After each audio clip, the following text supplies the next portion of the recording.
Okay, so hi Hansika, how are you? Good, thank you. Okay, so in this episode, we have Hansika. She is running a clothing brand called One Less. Today, we'll be talking about her sustainable brand and try to understand what it means to have a sustainable clothing brand in today's age. So, before we get into the more details, just let me know how did you start One Less and what does One Less mean? Firstly, thank you so much for having me. One Less is basically, it came about from me wanting more sustainable, like a more sustainable lifestyle. Hmm. Just in the sense that I was at university in London and I learned so much about, climate change and the different things that are happening around us that we're not fully aware of. Right. Um, I think my journey with sustainability started as turning into a vegan. I've always been Oh. vegetarian my whole life, and I figured that that was more than enough. I wasn't killing an animal, and what harm could I really be doing?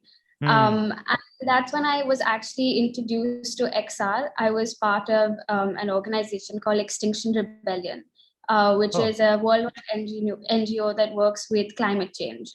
And while I was there, I think I learned so much about just this simple lifestyle change of veganism that makes so much of a difference. Right. Um, that's where I kind of realized that I wanted to change my habits and my lifestyle in a more positive manner. Oh, And interesting. that's actually where I was introduced to sustainable fashion from. Okay, But nice. before sustainable fashion came fast fashion. And I Right. spent all of these months being vegan and, really being proud of myself, saying that I was doing something for, Mhm. the Yeah. planet. I was, really making a difference. And that's when I realized that I was also supporting fast fashion. And almost on a weekly basis, I would go Hmm. buy something or someone would give me Right, right. something. And it was almost always fast fashion. Yeah. And that's where I was like, oh, okay, I really need to make Yeah, a you change. realize you realize from your Yeah, own personal lifestyle that it's a huge exactly. And part of it. Yeah. definitely. And I think while I was in the UK, it was much easier to find, sustainable alternatives to things that I was looking for. Right. But as soon as I went back to India after I graduated, it was kind of a struggle because there were not that many sustainable brands 2 years ago. Oh, yeah. And whatever did exist 2 years ago was there was like a niche market for it where there was always a Mhm. particular aesthetic that you had to kind of be following to be able to purchase sustainably. Yeah. Um, and that's kind of where the idea clicked for me, where I was like, I want to be able to buy sustainable clothing that's normal, that I would wear on a Hmm. daily basis. Yeah. And that's where it kind of came from. And I did a lot of research. I reached out to people. I spoke to people just to see if there Hmm. was, a market for something or if I was the only one who was, looking for this. Yeah. And obviously there was a large market and people were looking for sustainable alternatives. Even if it wasn't, their main goal, there were a lot of people who were aware of the Hmm. downfall of fast fashion and how important it was to have sustainable alternatives. Yeah. And that's kind of where One Less was born from. Oh, nice. I think I'm with you on that point because fast fashion usually there's not much fashion in for males. It's mostly targeted for women. Yeah. So that's where one thing I realized in the sustainable fashion that it has to start with a lot of the clothing for women, and Mhm. being from the textile industry myself, so I've realized that a lot of the high quality fabric or sustainable fabric that are being made in India are usually being exported to Western countries because they value it more and they are ready to pay the price. Because Mhm. when you are mass producing a fabric, it's very hard to keep all the norms in line and have a huge checklist, of certifications. Because in a huge market like India, we cannot have a very structured market and try to do things right. But in the Western countries, they are ready to pay for all these steps that everyone is putting in to make a sustainable fabric or sustainable fashion. So Yeah, I think it's a very good initiative that you're starting off with this, because even I'm also thinking about this space all the time. So I was very intrigued when I came across your brand One Less, and I thought, oh, it's finally somebody who is also on the same page and doing something about it. So I wanted to bring you on this podcast also. So the one Thank you. thing, talking about fast fashion, why why did you pick like a clothing line? Because you said you went vegan and you spoke to a lot of people about this industry, and you saw your own lifestyle. So why did it have to be vegan? Sorry, why did it have to be a clothing brand when there are so many other ways of pollution happening? Fast fashion is actually the second largest pollutant in the world. Even, Hmm. I mean, there is the oil and all of those industries, and then fast fashion and the fashion industry is the second largest pollutant. So Hmm. obviously, I kind of wanted to tackle that because I know that there are a lot of other people that are doing, alternative milks, they're doing alternative cheese. There's a lot of that going on, and I Hmm. really appreciate that, definitely. But I didn't see as much going on in the sustainable fashion sector. And for me, fashion has always been something that I've been super passionate about. Hmm. So, I mean, while I was, taken away from fast fashion, I feel like this was my like outlet to be as much in the fashion industry as I could possibly be, Hmm. while Right. being obviously, a lot more ethical about it. Yeah, Um, true. but I think that's kind of why I think that's where my passion lay the most, as compared to having a vegan brand for cheese or milk or any of those things. Yeah. And also, like, food products are biodegradable in nature. So I think the whole problem with pollution is like plastic, and that is the problem. Like, how do we reduce plastic when it's so mass produced? And also, uh, yes, please. no, please go ahead. Okay. So what I was thinking, like, on that point, because I believe, not I believe, I read somewhere that clothing is no longer a necessity nowadays.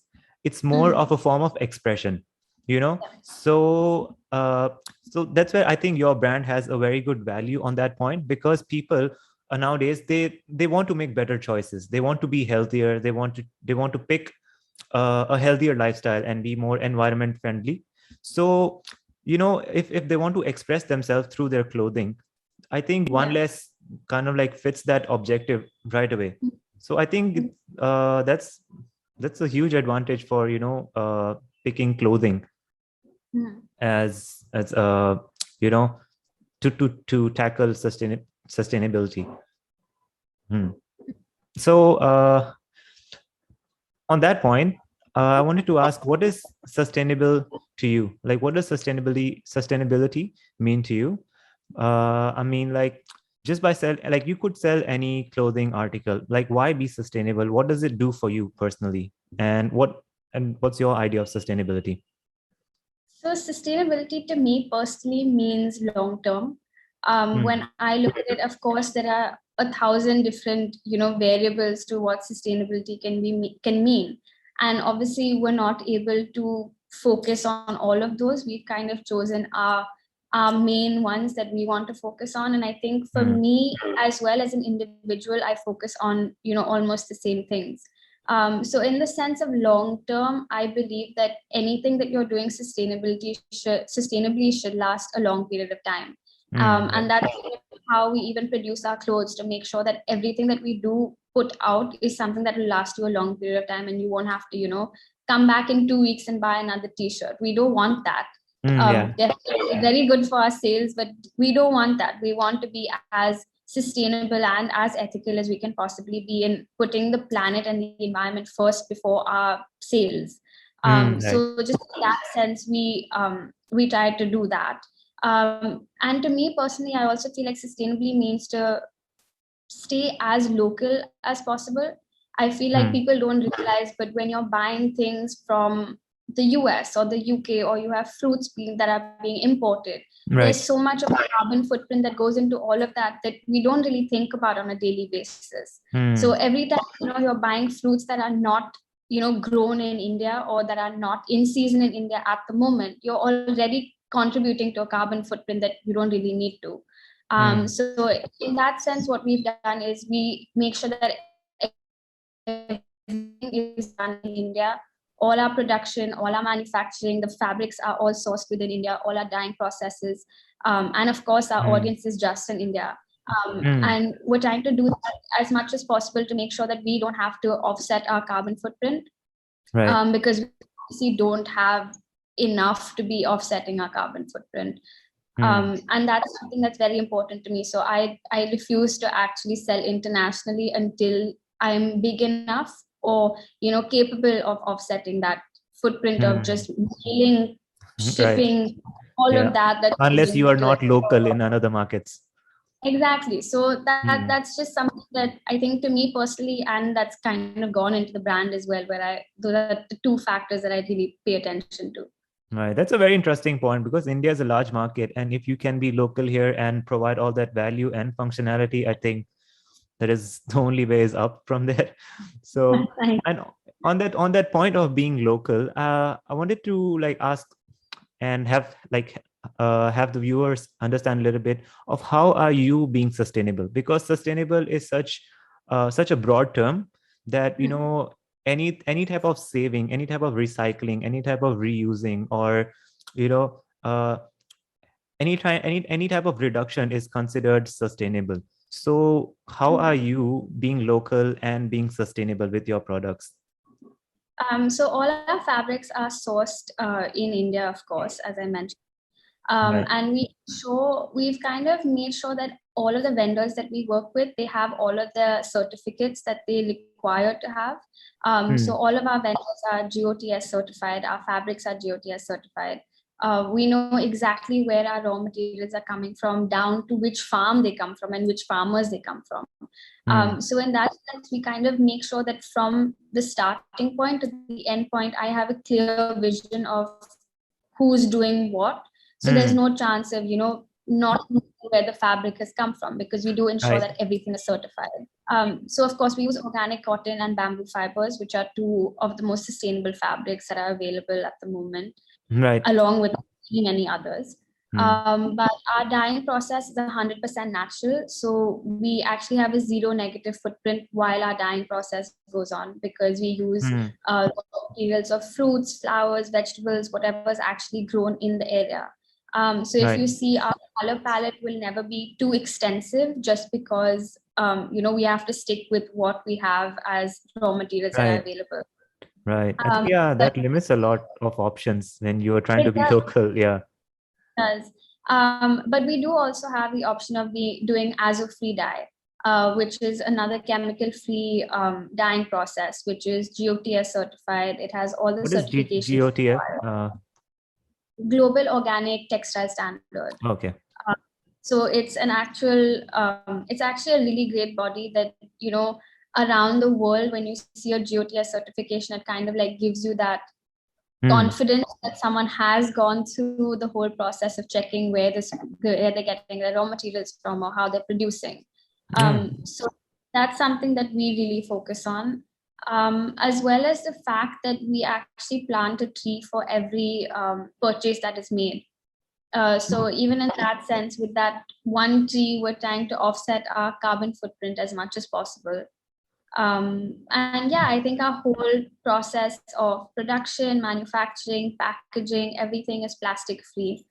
So we try our best to be as plastic free as possible. Of course, the monsoons, when we're sending large packages, we need Oh, some yeah. plastic protection. But Right. yeah, 90% of all our, production, manufacturing processes are all plastic free. Oh, nice. Like you are trying to be as natural as possible because cotton and bamboo are natural. So I think that's already a good start because no matter what happens, it will biodegrade at the end. So it's good to know that you have the whole value chain set up because if when you are starting from a specific process, like in the middle of the value chain, it's very hard to be sustainable from there. There are so many companies helping with the sourcing or stitching and something. So it's a huge value chain, so it's very hard to monitor. So I'm glad to see that you have the whole thing figured out before you try to go whole mass production on this. That's nice. And also with like how you mentioned that sometimes in monsoon it becomes uh with this plastic free packaging and everything. So I wanted to understand a little bit more of how limiting is cotton and I mean like natural fibers in general when it comes to clothing. Do you think there's a limitation, or what's how do you combat that? Not at all.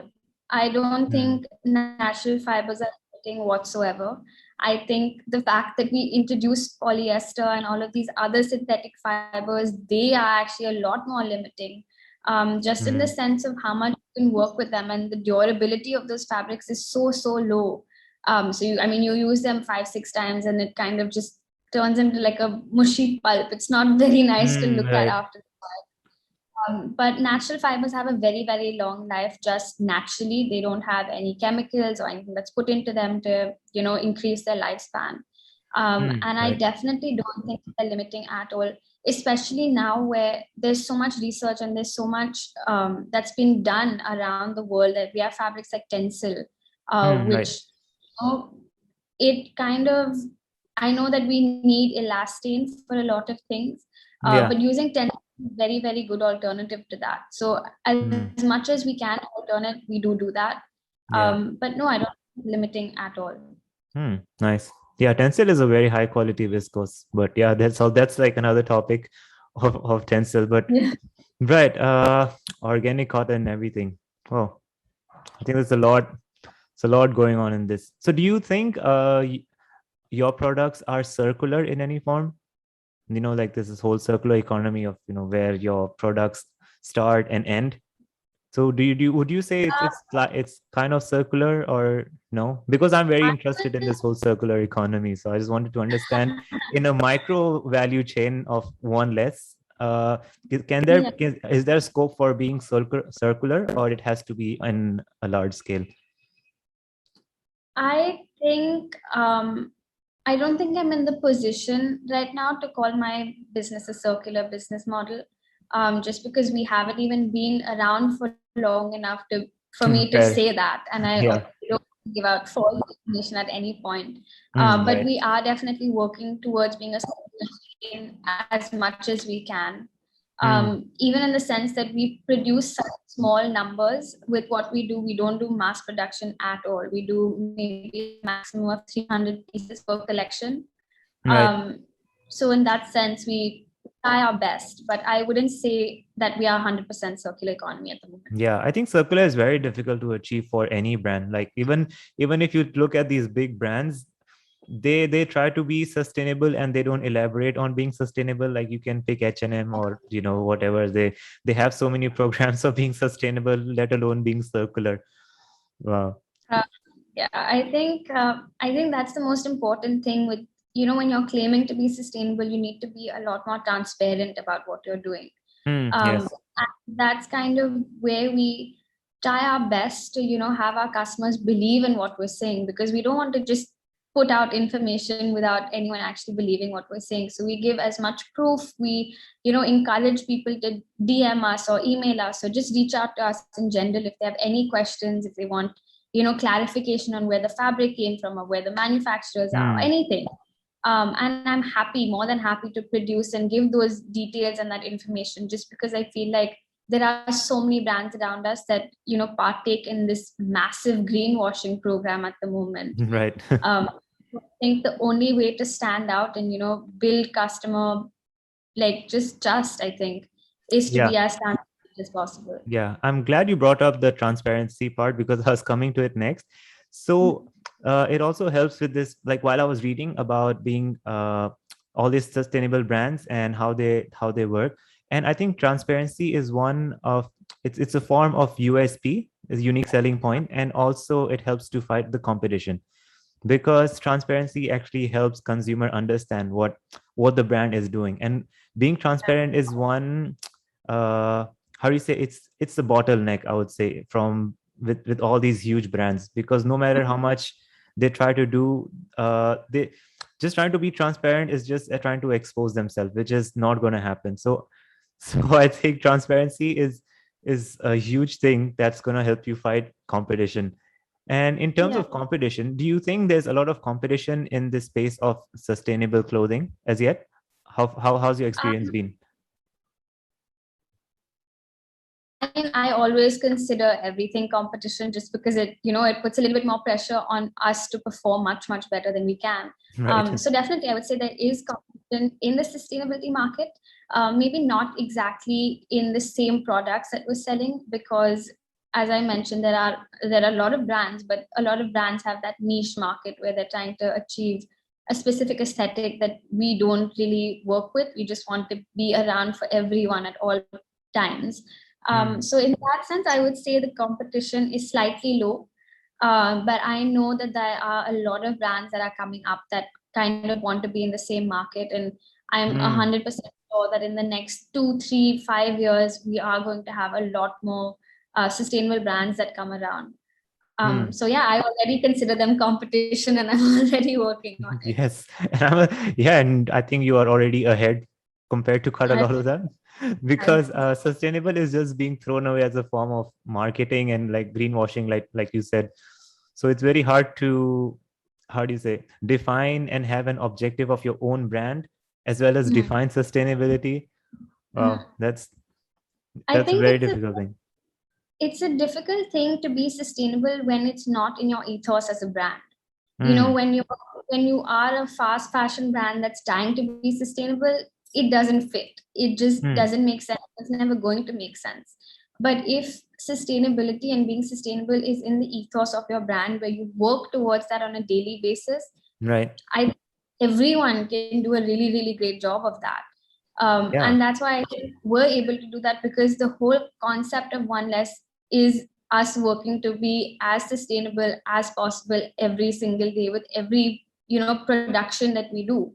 Mm. So in that sense, any brand that's trying to do that with you know keeping sustainability in mind and everything, 100%. But Yeah, yeah, to see a it has to be in the core. yeah, And all of exactly. this can be seen, like you said, transparency. You are already being transparency, so you don't have to explain much. It's already, you can already see in people's branding when it comes Yeah. to sustainability and transparency. That's a huge thing. So being on the purpose of being sustainable and talking about fast fashion, because fast fashion helps people express themselves. There are so many waves of fashion or inspiration. There's so many waves. So at one less, what do you provide for consumers? Like what type are your garments? My garments are comfort.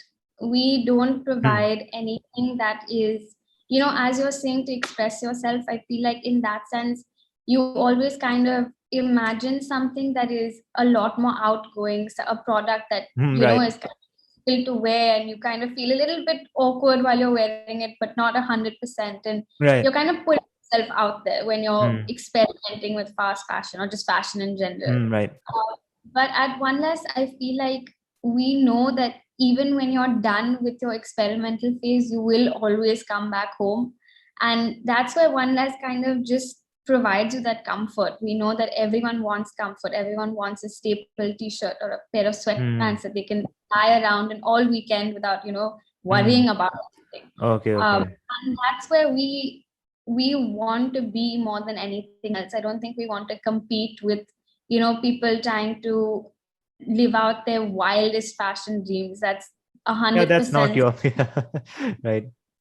But it's not us. We want to provide comfort, and we want to provide someone who can be themselves in a piece of clothing instead of trying to be someone else. Right, of course. Because if anyone want to be associated with your brand and purchase your garment, they are by default and environmentalists to some extent, I can say. So your brand is more of the aesthetic of it is mostly minimalistic and essentialist, right? The Yeah, essential wear, like they call it, I right? what we've noticed in the fashion industry in the last 10 years at least would be that there's a specific body type that's kind of been it's been so popularized, where you have to kind of be this like size zero, you have to look fit, you have to be fit, you have to just look a Right. specific way. And so many people around the world have this Hmm. like image in their head where they're like, I have to look like this person if I want to be attractive. And to me, I think that's insane, because everyone is doing their best on a daily basis to get through, but then to put that added pressure of you have to look like this if you want to wear this clothing item, I Right. think And that's why I don't ever want to provide a product which makes someone else feel uncomfortable while they're wearing it. So a simple white t-shirt, my One Less t-shirt, makes me feel safe. I feel, I don't have to be anyone else. I don't have to look a certain way to be wearing this t-shirt. And that's what's more important to me as to my brand than anything else.